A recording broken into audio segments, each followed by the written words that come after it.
नमस्कार, स्वागत है आपका। मैं हूं आपके साथ रेणु जोशी। राहुल गांधी को नेता प्रतिपक्ष बने 2 साल पूरे हो चुके हैं। साल 2024 में 25 जून के दिन राहुल गांधी नेता प्रतिपक्ष बने थे, इस पद की जिम्मेदारी ली थी और उसके बाद से ही राहुल इस पद पर बने हुए हैं और बेहद शानदार तरीके से जनता की आवाज बन रहे हैं। नेता प्रतिपक्ष का काम होता है जनता की आवाज बनना, जनता के मुद्दे उठाना, जनता को जहां पे आलोचना मिल रही है, सरकार जहां जनता के मुद्दों को नजरअंदाज कर रही है, उनकी नहीं सुन रही है, उस जगह पर नेता प्रतिपक्ष बेहद अहम हो जाता है और यही काम राहुल गांधी पिछले 2 साल से कर रहे हैं। गांधी परिवार कभी भी पद का उनको लालच नहीं रहा है और कई बार ये बात गांधी परिवार ने साबित की है। पहले सोनिया गांधी साल 2004 में वो चाहती तो प्रधानमंत्री बन सकती थी, लेकिन उन्होंने उस पद को नहीं लिया। उसकी जगह पर प्रधानमंत्री बनाया गया मनमोहन सिंह को।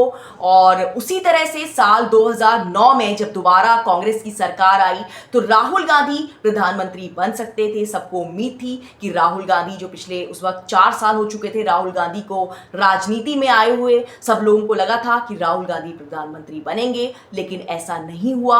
राहुल गांधी ने मनमोहन सिंह का साथ दिया, उनके साथ खड़े रहे, लेकिन प्रधानमंत्री बने तो मनमोहन सिंह। यानी कभी भी गांधी परिवार को जो है वो लालच नहीं है पद का, लेकिन जो नेता प्रतिपक्ष का पद है ये बहुत अलग तरह का पद है। यहाँ पे ये पद से ज़्यादा एक जिम्मेदारी है और इसी जिम्मेदारी को निभाने का जो बीड़ा उठाया है वो राहुल गांधी ने 2 साल पहले उठाया और उसको बखूबी अब राहुल गांधी कर रहे हैं। सबसे पहले मैं आपको बता दूं वो मुद्दे जो राहुल गांधी ने नेता प्रतिपक्ष बनने के बाद उठाए, ऐसे मुद्दे जो कि सरकार ने नज़रअंदाज कर दिए थे, जो कि मामले नहीं थे सरकार के लिए, लेकिन विपक्ष की आवाज़, विपक्ष के नेता के रूप में राहुल गांधी ने आवाज़ उठाई, जनता के साथ उनकी समस्याएं सुनी, उनके मुद्दों को जाना और सरकार को मजबूर किया उन मुद्दों को पूरा करने के लिए। कुछ मुद्दों पर ये काम अभी भी जारी है और कुछ मुद्दे सरकार को आखिरकार मानने पड़े।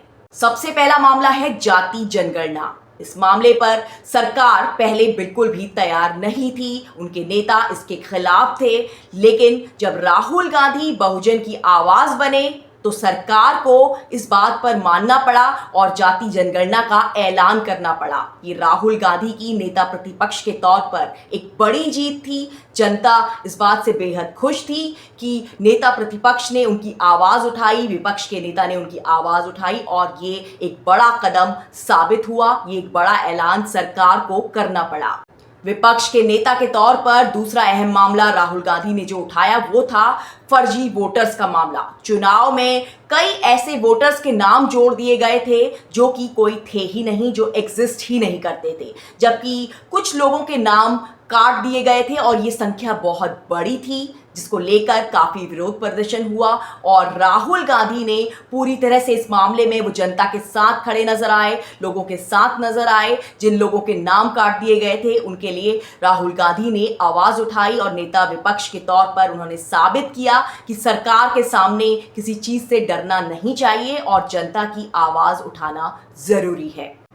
इसी तरह राहुल गांधी आर्थिक संकट के मामले पर भी लोगों के साथ नजर आए, जनता की आवाज बने। आर्थिक संकट पूरे देश में इसका असर पड़ेगा, इस बात को लेकर राहुल गांधी ने पहले ही सरकार को आगाह कर दिया था। सरकार उस दौर में बिजी थी चुनाव के लिए, उस दौर में बिजी थी चुनावी रैलियों में, लेकिन राहुल गांधी ने पहले ही ये बात सबके सामने लाई कि आर्थिक संकट जो है वो पूरे देश पर असर डाल सकता है, गरीबों की जिंदगी और मुश्किल हो सकती है, तेल के दाम बढ़ सकते हैं। उस वक्त सरकार चुनावी मोड में नजर आई और राहुल गांधी की बात नहीं सुनी, जिसका नतीजा ये था कि लगातार तेल के दाम बढ़ने लगे और महंगाई का दौर शुरू हो गया और आर्थिक संकट का पूरा असर देश पर पड़ने लगा।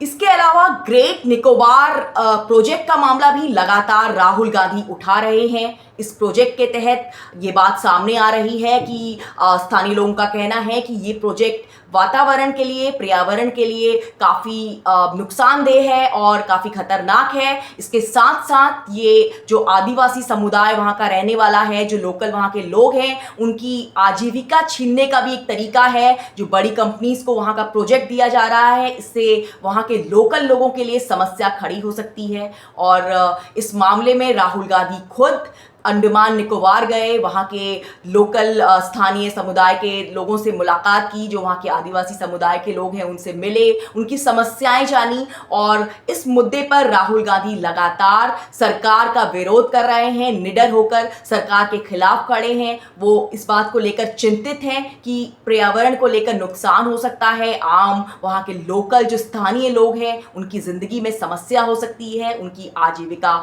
छीन सकती है। तो इस पूरे मामले को वो लगातार उठा रहे हैं और इस पर सरकार के खिलाफ खड़े हैं। इसी तरह इन दिनों राहुल गांधी एक अहम मुद्दे को उठा रहे हैं और ये मामला है छात्रों के भविष्य का, छात्रों की जिंदगी का, उनकी पढ़ाई का। जी हाँ, पेपर लीक मामले के बाद छात्र विरोध प्रदर्शन कर रहे थे और उनको साथ मिला नेता प्रतिपक्ष यानी राहुल गांधी का। राहुल गांधी पूरी तरह से छात्रों के साथ खड़े हैं। वो अलग अलग जगह पर जाकर छात्रों से मुलाकात कर रहे हैं। नीट पेपर लीक के अलावा सीबीएसई में भी गड़बड़ी का मामला सामने आया था और खुद राहुल गांधी उस छात्र से मिले थे जिसने सबसे पहले ये मामला उठाया था। इसी तरह राहुल गांधी खुद कोटा जाकर वहाँ छात्रों से मुलाकात की, उनका हौसला बढ़ाया। राहुल गांधी ने कहा कि वो हर हाल में उनके साथ हैं, उनके भविष्य से खिलवाड़ नहीं होगा। वो लगातार सरकार की इस मामले में नींद उड़ाए हुए हैं ताकि इस तरह के मामले फिर से ना हो, इस तरह की कोई चीज़ें जो कि छात्रों के भविष्य के साथ खिलवाड़ हो सकती हैं वो ना हो। नीट जैसी कई और परीक्षाओं में भी पहले इस तरह की समस्याएं आई हैं जहां पर पेपर लीक हुआ और फिर पेपर को कैंसिल करना पड़ा। पूरे साल बच्चे मेहनत करते हैं, अपनी पढ़ाई करते हैं, लेकिन जब एग्ज़ाम का टाइम आता है तो इस तरह की चीज़ें होती हैं जो कि सरकार का बेहद लापरवाहीपूर्ण रवैया है, जिसको लेकर राहुल गांधी लगातार आवाज़ उठा रहे हैं। बिना डर के, बिना खौफ के वो सरकार के खिलाफ छात्रों के साथ नजर आ रहे हैं और छात्रों से मुलाकात भी कर रहे हैं और ये मुद्दा अभी भी जारी है। ज़्यादातर छात्रों की मांग है कि जो एजुकेशन मिनिस्टर हैं धर्मेंद्र प्रधान, उनका इस्तीफा हो और इसी को लेकर आगे मामला चल रहा है ताकि आने वाले टाइम पर इस तरह के मामले फिर से ना आए। तो राहुल गांधी ने इस तरह के कई अहम मुद्दों को पिछले 2 साल में अपने नेता प्रतिपक्ष बनने के बाद उठाया है, जो कि बेहद ज़रूरी है। इस पद के लिए ये बेहद ज़रूरी है क्योंकि ये पद एक सिर्फ ऐसा नहीं है कि ये पद है, ये एक वैकल्पिक प्रधानमंत्री का इसको कहा जाता है। इसे एक वैकल्पिक प्रधानमंत्री कहा जाता है जब चीज़ें खराब हो रही होती हैं, जब जनता की जो लोकतंत्र में जनता की आवाज़ नहीं सुनी जा रही होती है, जब जनता के मुद्दे पूरी तरह से इग्नोर कर दिए जाते हैं, तो ये पद बहुत अहम हो जाता है। और राहुल गांधी लगातार जनता के नेता बने हुए हैं और वो इन मुद्दों को लगातार उठा रहे हैं और बखूबी विपक्ष के नेता की पद की जिम्मेदारी वो निभा रहे हैं।